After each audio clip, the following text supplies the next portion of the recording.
Okay, folks, this is Dan Goodman. I'm the principal developer of the Cocktail app, and I'm going to show you features of the brush system in Cocktail.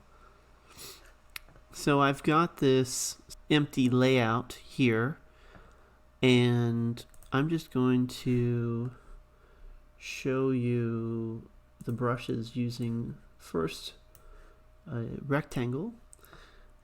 And with a lot of these elements, including rectangle and ellipse and text, there are multiple properties that use brushes. With rectangle specifically, there is fill, stroke, and opacity mask. Each of those is a brush.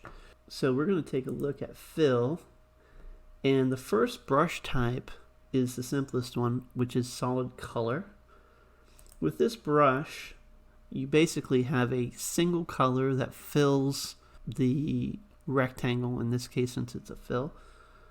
And you can select whatever colors you want using the color picker here. I'm just going to pick a yellow color. I'm going to go ahead and save this so that we can reuse it later on. And you can see here, it shows us the recent colors that we've used. You can see this bar here of recent colors filling up. Each of these swatches, these are colors that we've, every time we select a new color gets added here. You can see the save colors here, and you can also see the color harmonies here down below, where we're showing on the color wheel basically of HSV colors the colors that are complementary to the color that we currently have selected. Here's a basic fill with a simple solid color. Then we can take a look at linear gradients. In a linear gradient, we're basically taking two or more colors and using one color to fade into another color. So here we have our collection editor, and the gradients are part of a collection. And you can see here we can choose a color for the first gradient stop. We can also choose a position of this gradient stop, and we set the second color in the second stop like so. So in this case, we're blending from the yellow that we saved before to the complementary blue color from our color harmonies. And you can see how it fades from yellow in the top left corner to blue in the bottom right corner.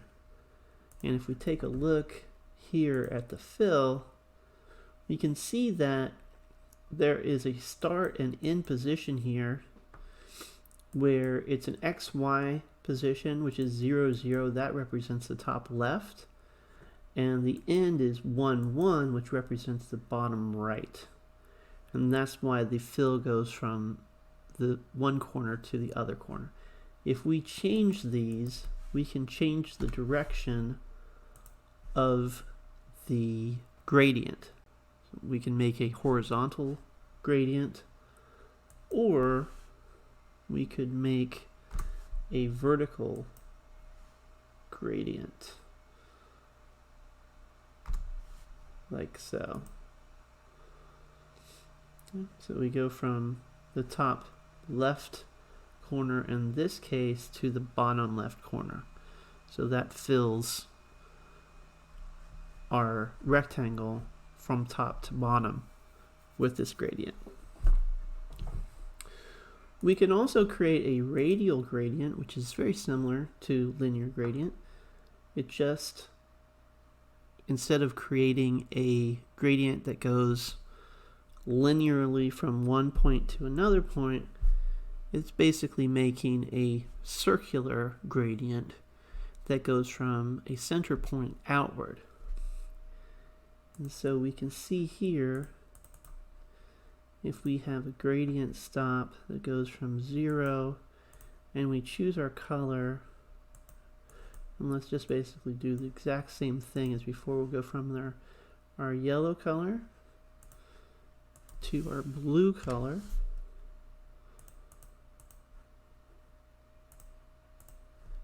Like so. You can see it starts in the center and goes outward from there.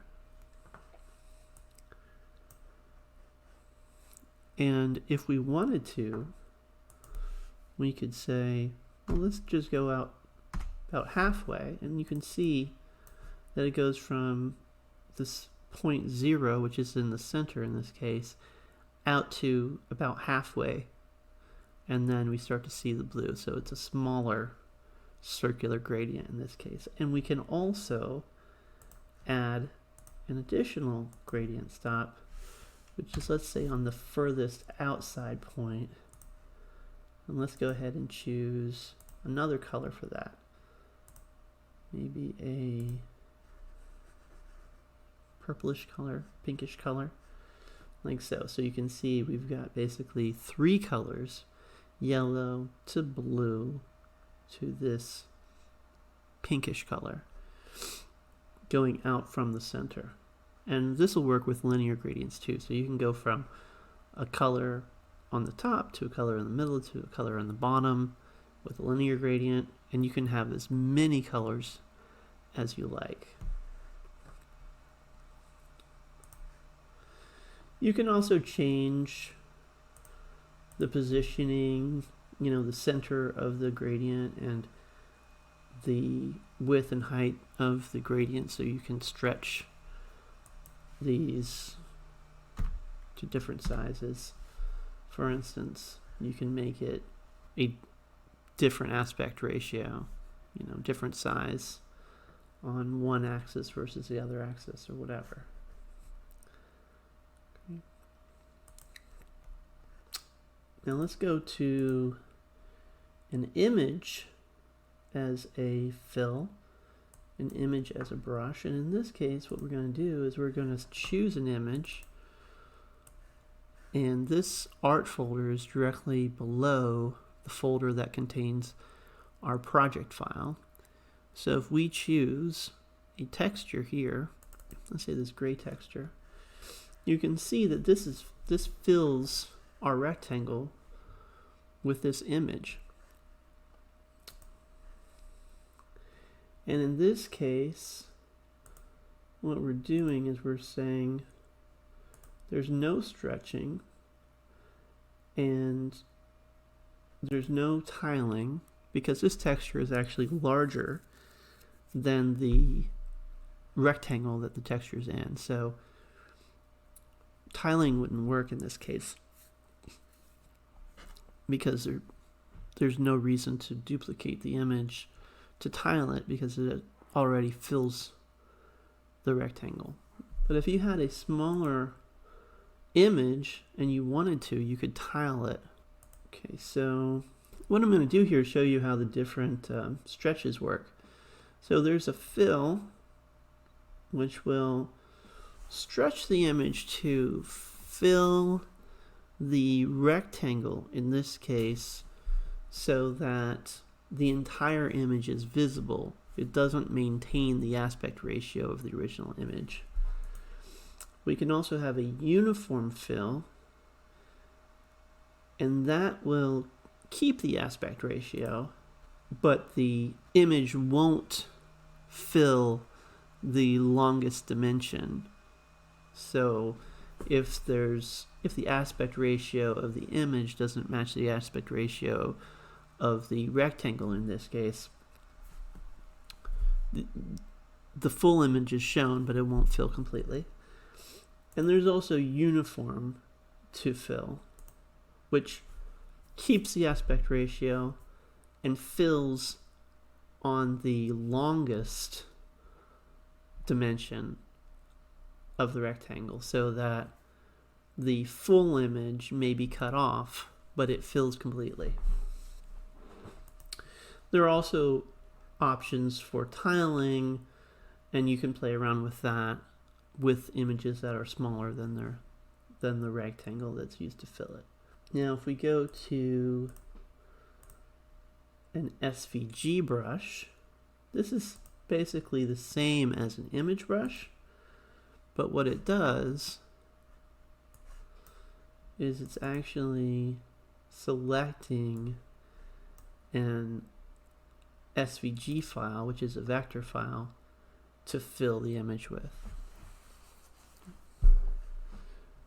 You can see here the SVG drawing file name here in the art folder, and has the same options for stretching and tiling. So there you can see the aspect ratio isn't maintained. There you can see the aspect ratio is maintained, but it doesn't fill up the entire rectangle. And here you can see the aspect ratio is maintained, but the image itself gets cut off. Now, besides just filling a rectangle or other shape with an image or a color or a gradient, you can also use it for opacity masks. And the opacity mask is the same thing. It's just taking a brush, which could be a solid color brush, which you could use to simply set an opacity. So something like this, where the background is going to show through.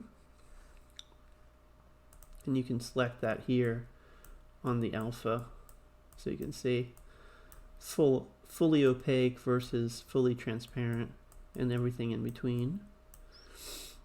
You can also edit directly in this text box here. You can put in another color, but you can do other things with this. So you can create a linear gradient instead, which has a gradient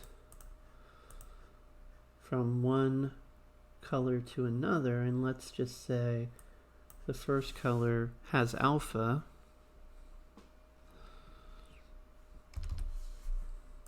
and the second color is fully opaque. So you can see here that you can blend from one transparent value to another, or fully transparent like this to fully opaque. With this you can create some pretty cool effects, because if I draw another rectangle here in the same position as this one, and let's say I put it behind this one, and I fill it with a different image,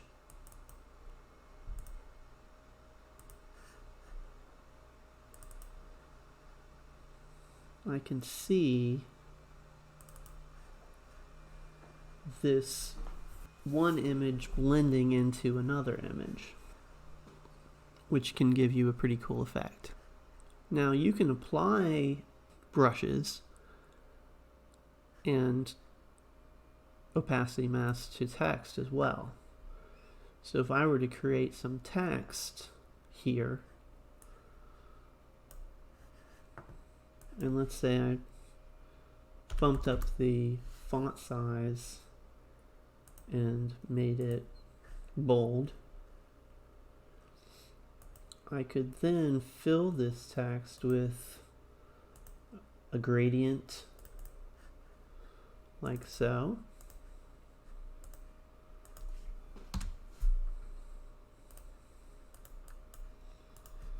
So we're going from a black to a red.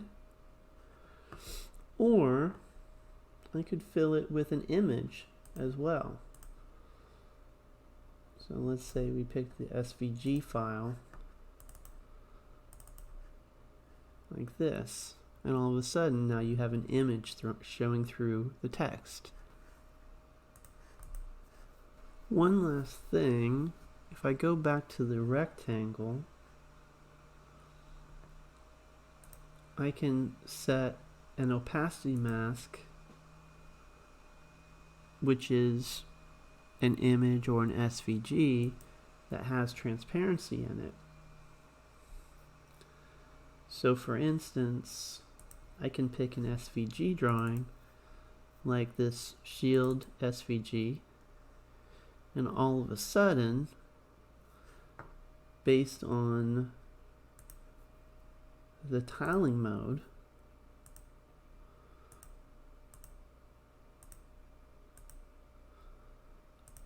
or the stretch, I can have the image show through the opaque parts of the SVG file.